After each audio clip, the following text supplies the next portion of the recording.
Hello and welcome to blueblur, and I'm about to blow your minds about Sonic X Shadow Generations before the game is even released. Or if you're watching this from the future and just want to comment on how wrong or how right I was, could you please give me the lottery numbers?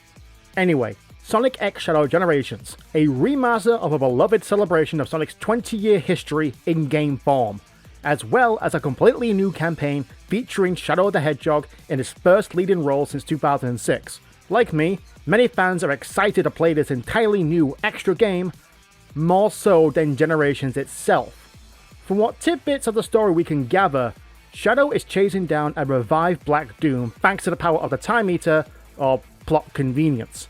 Using his powers and connection to Shadow, Doom is warping his reality as well as mutating Shadow to be more alien than Hedgehog. Again, this is all purely from what Sega has told us and what we see in the trailers.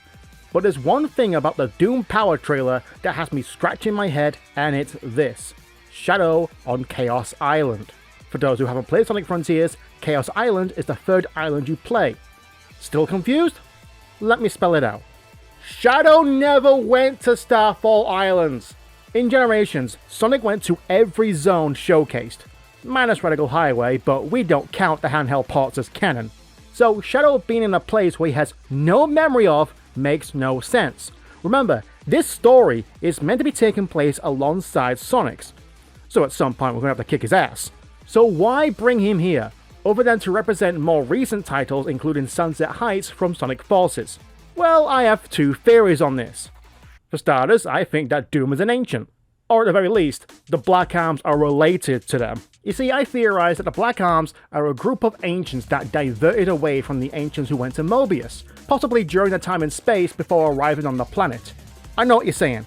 The Black Arms are not water-based, they bleed, not to mention they're not all humanoid. Some of them are just grotesque monsters.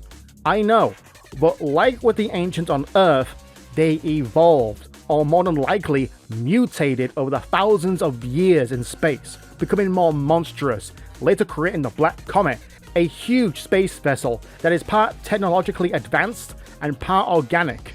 Yes, I am making this theory based on a clip of a trailer of Shadow Generations, as well as one vital bit of information about the Black Arms that backs this up. They know about the Chaos Emeralds, and Doom can use Chaos Control, something that was needed for the comet to pass through the planet's atmosphere. How else would an alien race know about the Emeralds and where they went in all of space? Not to mention the Glyphic Canyons, a holy place for the Black Arms that was sent to Earth thousands of years ago. A literal sky temple. The only other alien races able to harness this technology and power are the Babylonians and the Ancients. But of course, not all the Black Arms today are connected to the Ancients. Black Doom is the only real one. The rest are a hive mind, a Legion clone from his blood. Each unique larva or leech evolves into the various breeds we see throughout the game. Well, what about Shadow? If you recall, Doom had a hard time with Shadow because Shadow is the only of the Black Arms other than him to have a mind of his own. Considering Shadow was made from Doom's DNA and based on the Hedgehog directly from a mural that Gerald found while on Angel Island. So how does this connect to Chaos Island? Like I said, Doom is possibly an ancient, or at least a descendant of one, meaning he may have had access to cyberspace, or at the very least was aware of the islands given how often he dropped some floating monastery onto the planet to scare the civilizations. Again, I am basing this entirely off of what little information we have, but there is no reason for Shadow to visit this island as it doesn't involve him or his history. So it's either a connection between Black Doom and the past ancients, or it's a trip to the future and time travel is a bitch. The second theory is that Doom isn't real. Or at least physically. Shadow is a part of Doom and vice versa. He is, for all intents and purposes, a Black Arm. The last one. It's more than likely that Doom planted himself in Shadow's consciousness until the time was right. In this case, he's alone and trapped in a broken dimension of space-time. Doom is playing with Shadow's mind as he travels through time and memories, making him awaken dormant alien powers. This sounds like a cop-out, I know. The "they were never real" trope made popular by Fight Club, but it makes sense when you think about it. Shadow having Doom's DNA subconsciously creating a rift of his own reality and tricking him into becoming a black arm? The Time Eater isn't helping this by pulling apart space-time. Sending Shadow to the various zones and messing with history only adds to his confusion, sending the Black Arms to places they don't belong in the both future and past. This explains why we see them on Chaos Island and Kingdom Valley. Yes, Doom could have been pulled from the time of the invasion, but he said again, this is not the same Doom. He is aware he failed the first time.